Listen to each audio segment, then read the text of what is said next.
Aujourd'hui, je vous parle des 5 plus grosses erreurs que j'ai eues depuis que je fais de l'audiovisuel, c'est-à-dire depuis 10 ans. Alors voilà, une vidéo un petit peu plus intimiste aujourd'hui. Je vais vous partager 5 grosses erreurs que j'ai fait, que je regrette et que si je pouvais revenir en arrière, je ne ferais pas. Erreur pour moi n'est pas forcément erreur pour vous. Dans tous les cas, j'espère que ça va aider certains qui pourraient être soumis à des situations similaires que les miennes. Alors ces 5 erreurs que je vais vous présenter ne sont pas classées dans un ordre quelconque. Ma première erreur, ça a été de ne pas trop me former au début. Au début, je m'étais dit c'est pas grave, j'ai plein de potes techniciens, je vais pouvoir compter sur eux. Ça c'est une grosse erreur, ça m'a énormément freiné. Du coup, j'étais pas du tout indépendant pour tout ce qui était petit projet. Donc par exemple, je savais pas faire ce que je fais maintenant, c'est-à-dire une lumière à peu près correcte avec un son correct et un joli cadre. Ça, je savais pas le faire. Donc ça, c'était chiant. Et puis dans les projets un peu plus poussés, et bah là, du coup, quand c'était moi le réal, j'avais pas les outils pour communiquer avec mes techniciens, où il y avait plein de choses que je comprenais pas.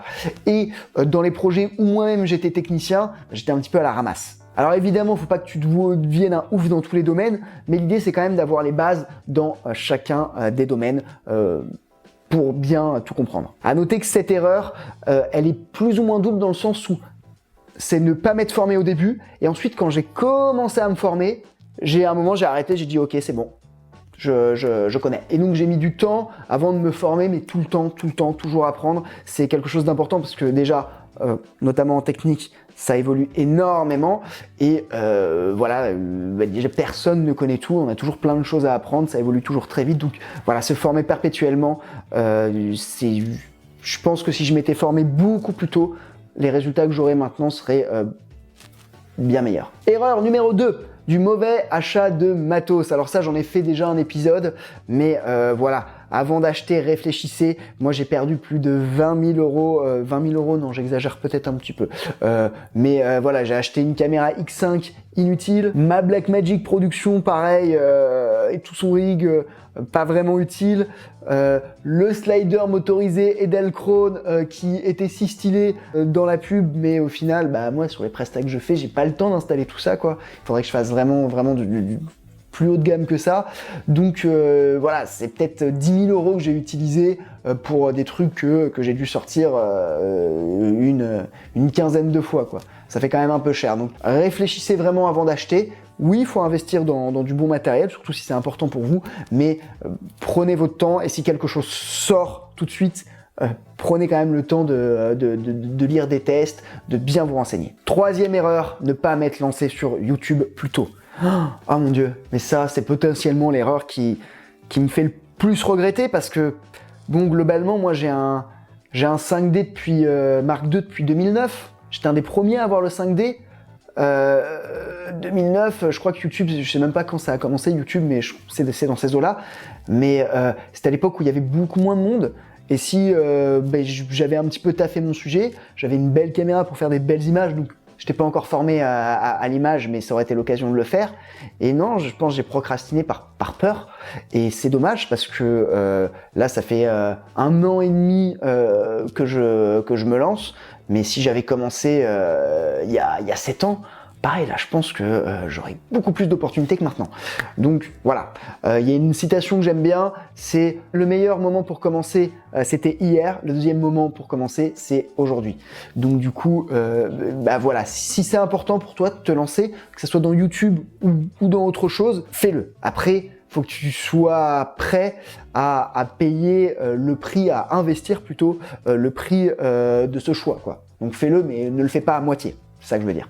Erreur numéro 4, alors l'erreur numéro 4, elle est un petit peu personnelle. C'était un projet, c'était avec des potes, un pote notamment, on a décidé, enfin il partait sur un projet, moi j'étais en étude de prod, et son projet, je me dis putain mais mec, je kiffe ton projet, je te le produis, en tout cas moi je travaille dessus et je fais un travail de production gratuit dessus. C'était il y a 5-6 ans de ça, et donc j'ai mis énormément de temps là-dessus, j'ai mis peut-être 10-15 heures par semaine pendant 6 mois. J'ai mis pas mal d'argent, je pense que j'ai dû mettre pareil aussi 10 000 euros. 10 000 euros, je suis pas sûr, mais au moins sur 5 000. Et au final, bah voilà, ça s'est pas bien passé.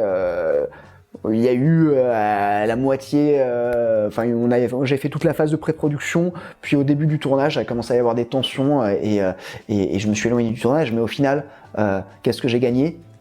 Beaucoup d'amertume, une Blackmagic que j'ai jamais utilisé autre que pour ce tournage, donc clairement rien. Beaucoup de douleur aussi, parce que ça m'a fait vraiment mal, mais là on est plus dans un point de vue personnel. Et une bonne claque dans la gueule qui au final, oui, m'a certainement fait progresser dans la vie, mais voilà, la leçon à tenir de cette erreur, c'est faites attention avant de vous engager et assurez-vous que vous ayez, quand vous faites quelque chose et vous investissez énormément avec quelqu'un, que vous allez dans la même direction que cette personne, ou que cette personne va dans la même direction que vous. Faites vraiment attention à ça. 5e erreur, ça a été de déléguer le montage de ma web-série Populaire. Donc je vous ai déjà parlé de Populaire. Populaire, c'est une web-série voilà, que j'ai réalisée, qui a beaucoup de défauts, mais voilà, qui a ses qualités. C'est une web-série de geek, hein, clairement, qui casse pas trois pattes à un canard. Mais bref, j'ai fait ça à l'époque où les web-séries avaient encore un petit peu le vent en poupe. Et c'était un format, pour le coup, 5 minutes qui passait plutôt bien, même si d'un point de vue plastique, ça cassait pas trois pattes à un canard. C'était pas fou du tout d'un point de vue plastique, mais en tout cas, voilà, ça se laissait regarder, ça durait 5 minutes. C'était à l'époque où on n'avait pas autant de contenu que ça sur Internet. Donc j'ai tourné cette web-série et j'ai tout donné à un monteur. Sauf que le monteur, évidemment, à l'époque, je n'avais pas les moyens de payer des personnes. Et de toute façon, quand tu fais de la fiction, tu as rarement les moyens de payer des personnes, sauf si tu as une production. Mais là, c'était de l'autoproduction. Et donc, le monteur, ouais, il montait, mais il a pris son temps, il m'a fait galérer. Et au final, ça a pris quasiment 7-8 mois de retard. Puis ensuite, le temps de récupérer les rushs. Bref, ça a été énormément de galères, ce qui fait que mon projet a beaucoup ralenti. Donc là encore une fois, si vous travaillez avec quelqu'un qui va travailler pour vous, faites attention de voir, et c'est pas forcément de sa faute, parce qu'il n'a pas à travailler pour vous gratuitement, cette personne, sauf s'il est vraiment motivé par le projet, mais voilà, essayez de prendre en compte ça, et si une personne, tu lui dis, voilà, moi c'est avec très grand plaisir que j'accepte ton aide, en revanche, voilà ce dont j'ai besoin, et si tu n'es pas prêt à me le fournir, cette aide, aucun souci, mais juste préviens-moi.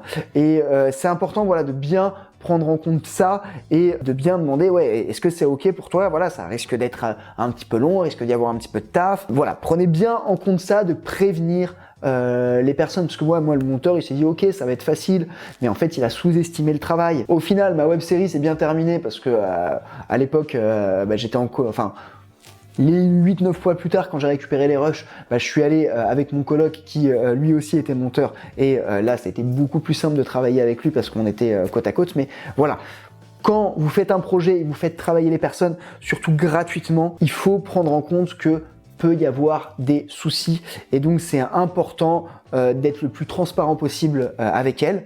Pour ok, ça risque de prendre du temps, ça risque d'être un peu long, bref, d'être le plus transparent. Aussi, de bien vous engager sur un rythme de travail, et puis de leur demander aussi d'être transparente avec vous. Voilà pour mes 5 erreurs. Encore une fois, erreur pour moi n'est pas forcément erreur pour vous, parce que ça se trouve, vous avez collaboré avec quelqu'un, ça s'est vachement bien passé. Mais si ça peut aider certains, c'est avec plaisir que je les partage. Merci d'avoir regardé la vidéo. N'hésitez pas à vous exprimer dans les commentaires, à réagir soit sur mes erreurs, soit à me dire si vous aussi vous avez eu des grosses erreurs que vous regrettez dans votre carrière dans l'audiovisuel. N'hésitez pas aussi à mettre le petit pouce comme ça si la vidéo vous a plu, et à vous abonner, vous savez que ça me fait énormément plaisir. Et puis nous, on se retrouve dans une prochaine vidéo. Allez, ciao!